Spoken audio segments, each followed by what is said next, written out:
There are a lot of unknowns for Quincy football heading into this season. The team expects big things from its young players, including their new starting quarterback, as able to catch up with the Jacks on the sidelines.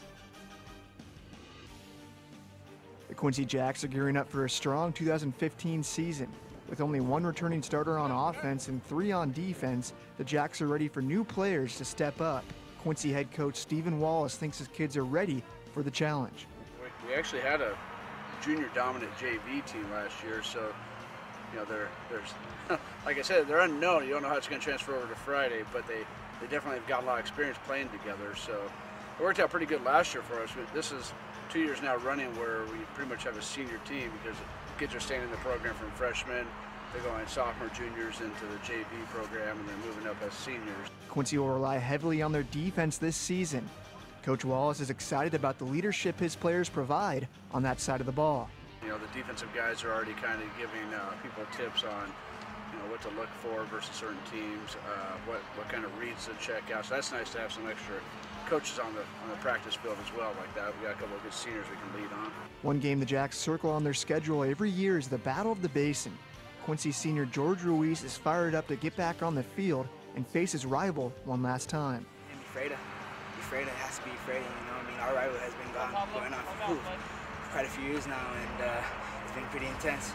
And also, as he was saying, it gets crazy, it gets rowdy, you know, we'll be ready, so we're looking forward to it. There were a ton of great plays all throughout the week in the Columbia Basin. Here's our Pick 6 top plays of the week.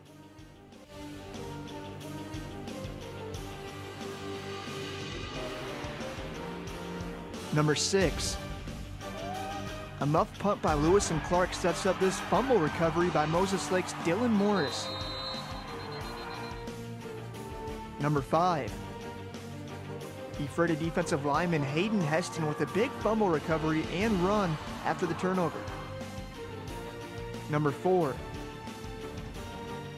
A nice throw by Tiger QB Quinto Strowski, putting Ephrata on top over Othello.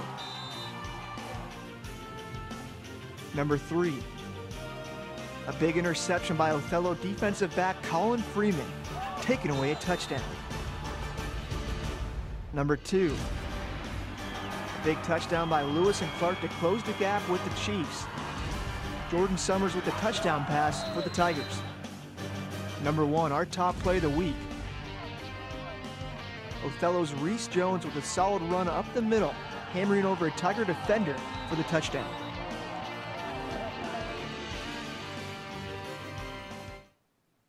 Our game of the week is Quincy football taking on Prosser. The Jacks are looking to pull the upset against one of the top teams in the state. The Jacks have to stop a high-powered Mustang offense that never lets their foot off the gas. You can watch this game live on Friday night on iFiber1 or iFiber1.com. Now take a look at upcoming games from around the area. Upcoming football games. Moses Lake travels to Coeur d'Alene. Ephrata takes on East Valley. Wenatchee hosts Eisenhower. Upcoming soccer games. Moses Lake hosts Sunnyside. Ephrata takes on Prosser. Warden travels to Omak. Upcoming volleyball games. Quincy takes on Prosser. Ephrata travels to East Valley. Moses Lake hosts Eisenhower. For all of us at Sidelined Sports, we'll see you next week.